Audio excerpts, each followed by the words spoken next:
મુખ્યમંત્રી ભૂપેન્દ્રભાઈ પટેલ વડોદરા શહેરની મુલાકાતે છે ત્યારે સર સયાજીનગર ગૃહમાં કરોડોના વિકાસના પ્રોજેક્ટ્સની લાવણી કરવામાં આવી છે।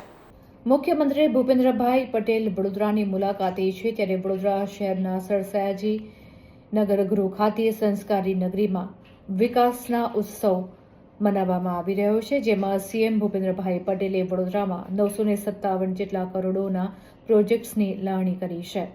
વડોદરા મહાનગરપાલિકાને રોબોટ મશીન તથા જેસીબી મશીન ભેટ આપવામાં આવી રહ્યા છે।